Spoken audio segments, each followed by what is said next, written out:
वो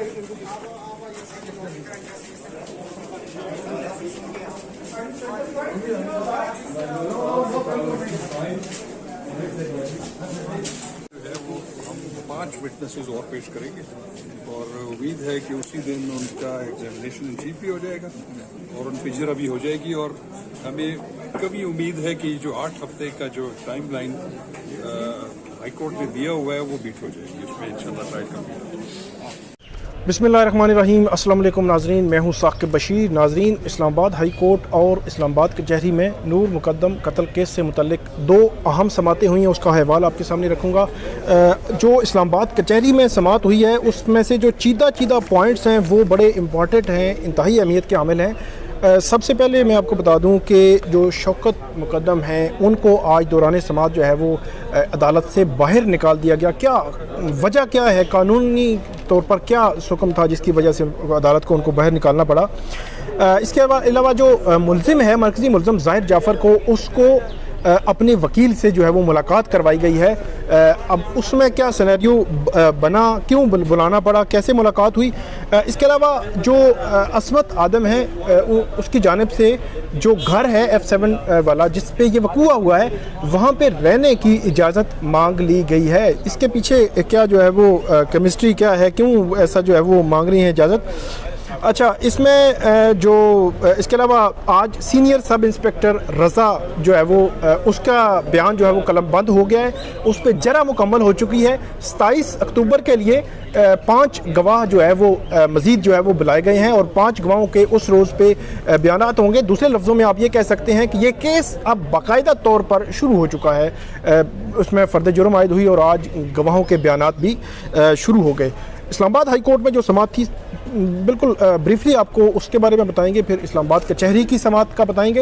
Islamabad high court में justice Aamir Farooq उन्होंने समात की। 2 किस्म की दरख्वास्तें हैं। एक दरख्वास्त जो फ़र्द जुर्म 14 अक्टूबर को जो है वो आयद हुई थी उसको के ख़िलाफ़ जो उसको कलअदम करार देने के लिए रीज़न ये दी गई कि क्योंकि हमें डॉक्यूमेंट्स मुकम्मल नहीं दिए गए इसलिए उसको कलअदम करार दिया जाए। तो ज़ाकिर जाफ़र ने अपने वकील रिजवान अब्बासी साहब की तरफ से ब्याफ पे वहाँ पे दरख्वास्त दायर की थी। आज आमिर फ़ारूक साहब ने उस पर समात किया और नोटिस जारी कर दिए हैं शौकत मुकद्दम साहब को और उन्होंने नोटिस एक्सेप्ट भी कर लिए हैं। अब मंडे की तारीख जो है उसमें पड़ी है। दूसरी दरख्वास्त थी जो ताहिर ज़हूर हैं जो थेरेपी वर्क के और जो असमत आदम है उनकी जानिब से जो दरख्वास्त है ज़ाकिर जाफ़र की जानिब से दरख्वास्त थी।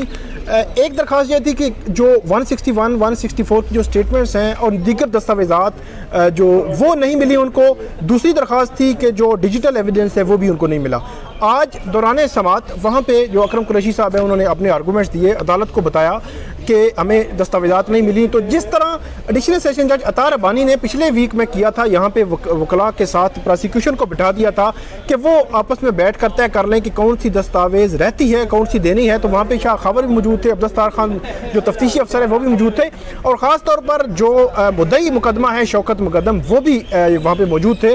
तो उसके बाद अदालत ने उनको बिठाया, वो बैठे रहे, तकरीबन आधा घंटा उन्होंने आपस में एक्सचेंज किया। कोई अगर डॉक्यूमेंट्स रहते थे तो उसके हवाले से दोबारा जब कोर्ट आई तो असद जमाल साहब ने भी कहा जी हमें जो डिजिटल एविडेंस CCTV की खास तौर पर उन्होंने बात की। तो CCTV फुटेज के हवाले से शाह खबर साहब ने बताया अदालत को कि उसका जो ट्रांसक्रिप्ट है वो मौजूद है।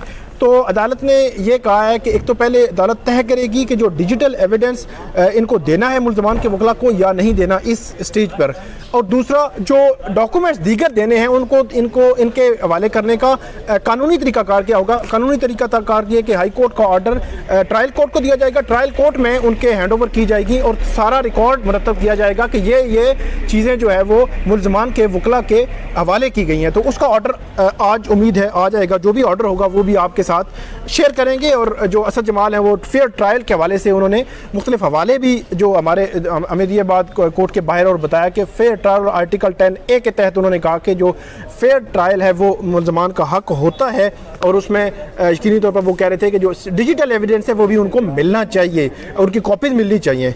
तो आमिर फ़ारूक साहब ने भी इस चीज़ पर इत्तेफाक किया कि जो उनके खिलाफ है मुल्ज़मान के या हक में दोनों चीज़ें उनको मिलनी चाहिए।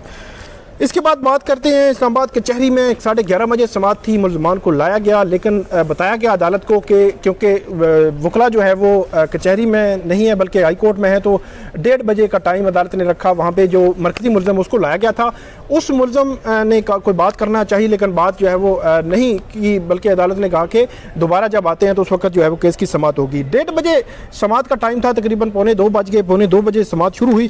तो उसमें जो असद जमाल हैं, असमत आदम जी की जानिब से दरख्वास्त उन्होंने दी कि क्योंकि मैं बेल पर जो है वो अभी रिहाई होनी है, तो उसमें जो F7 का उनका घर है, जिस घर में जो नूर मुकद्दम है उनका कत्ल हुआ है, बेहमाना तरीके से कत्ल किया गया है, उस घर में उन्होंने कहा जी मैं क्योंकि इस्लामाबाद में मैंने अटेंड करनी है, जितनी भी यहाँ पे समातें हैं वो मेरी मलकीती घर है, तो मैं वहाँ पे रहना चाहती हूँ, अलाउ किया जाए। तो इस पर थोड़ा सा मुकालमा भी हुआ जो जज हैं, एडिशनल सेशन जज अतार रब्बानी साहब के साथ उनका, और उन्होंने कहा कि किसने आपको रोका है, वो आपका घर है, आप रह सकते हैं।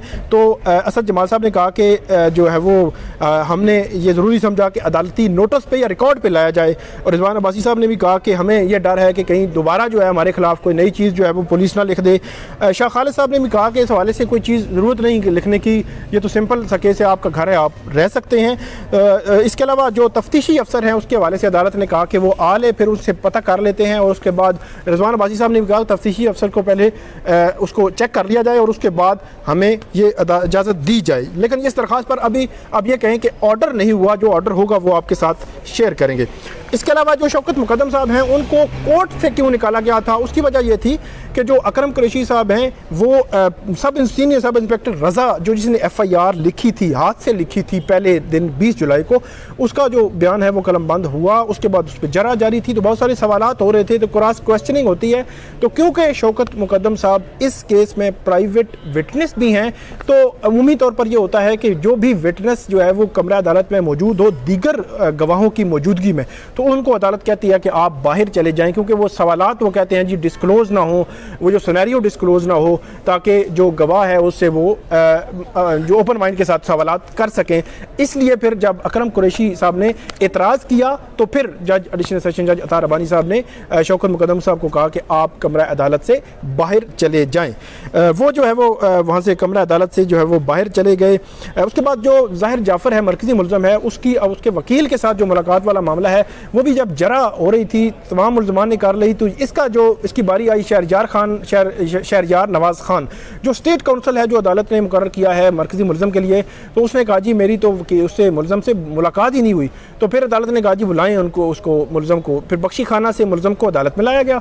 वहाँ पर वो आया, पीछे खड़े होकर कुछ बात अदालत को मुखातब करके करना चाह रहा था, लेकिन शहरयार नवाज़ खान जो है वो वकील साहब उनके पास आ गए, उनको डॉक्यूमेंट्स पकड़े हुए थे, उनको फिर समझा रहे थे, बता रहे थे कि मैं जो है वकील हूँ तुम्हारा, और उनको कुछ चीज़ें जो है वो उसके साथ शेयर कर रहे थे, जो कानूनी तौर पर कि कैसे चलना है, क्या देखना है, वो भी कोई बात जो है वो कर रहा था शहरयार नवाज़ खान से। और तकरीबन 7 से 8 मिनट जो है उसको कमरा अदालत में रखा गया, और उसके बाद दोबारा से पुलिस जो है वो तेज़ी से इस दफ़ा जो है वो उसको बख्शी खाना की तरफ ले गई है। उसको मतलब बात भी क्योंकि पिछली दफ़ा जो है वो लेके जा रहे थे तो बहुत ज़्यादा जो है वो कैमरे ऑन थे, तो बात की उसने, तो आज भी शायद वो बात करता, लेकिन उसको तेज़ी से पुलिस ने आज स्ट्रेटजी बनाई हुई थी कि तेज़ी से उसको बख्शी खाना की तरफ ले गए, और वो ख़ास कोई जो है वो बात भी नहीं कर सका। जो रज़ा है जिन्होंने FIR का इंदराज किया था, जो थाना कोसार है, उस पर जो जरा भी आज हुई, उससे पहले जो है वो कुछ हाई कोर्ट के हवाले से भी बताया गया, लेकिन खबर साहब ने कहा कि कोई जो हाई कोर्ट ने स्टे नहीं दिया इस केस में। जो कुछ भी जो फिर बताया गया कि जो रेलिवेंट लोग हैं, क्योंकि हाई कोर्ट का ऑर्डर आना है, तो उनके जो बयानात होने थे मुख्तलिफ लोगों के, उनके बारे में आबद लतीफ़ और बशारत हुसैन ASI के बारे में बताया गया था, लेकिन उनके बयानात इसलिए नहीं हुए, कहते हैं कि क्योंकि डॉक्यूमेंट्स वाला मामला हाई कोर्ट में ऑर्डर आना है, तो आज ऑर्डर आ जाए तो आइंदा जो है वो इस पर कर लिया जाए। तो वो फिर उसको इल्तवा में रखा गया, और एक गवाह का बयान हुआ, और उस पर जो पहले अकरम कुरैशी साहब ने जरा की, उसके बाद रिजवान अब्बासी साहब ने जरा की, फिर असद जमाल साहब ने कुछ जरा की, फिर जो है वो उसके बाद जो अदालत ने जो आज की जो समात थी उसको जो है वो मुलतवी कर दिया। उस जरा में मुख्तलिफ सवालात होते हैं कि जो जितना भी सिनेरियो तो होता था, मतलब क्योंकि वो जो रज़ा है वो वहाँ पे बैठा हुआ था जो थाने में, तो वहीं पे उसने ये FIR अपने हाथ से लिखी, तो उससे मुतल्लिका बहुत सारे जो सवालात इसमें लिखे गए। टाइम का भी था कि टाइम वक़्त क्या था इसमें, जो वक़ूआ का वक़्त FIR में लिखा गया है, और दीगर भी काफ़ी क्रिटिकल सवालात जो है वो इसमें थे। तो अब 5 विटनेसेस जो हैं वो उनको 27 अक्टूबर को बुलाया गया है। 27 अक्टूबर को अब हम देखेंगे कि इस केस में क्या इम्पोर्टेंट होता है, और 5 गवाह जो है, दूसरे लफ्ज़ों में आप ये कह सकते हैं कि अब ये केस रुकने वाला नहीं है, अब ये ट्रायल जो है वो स्मूथली चलेगा। तो तब तक मुझे इजाज़त दीजिए, इसके बाद जो भी अपडेट होगी वो आपके साथ शेयर करेंगे। इस वीडियो पे आप फीडबैक ज़रूर दीजिएगा और कमेंट ज़रूर कीजिएगा। बहुत शुक्रिया।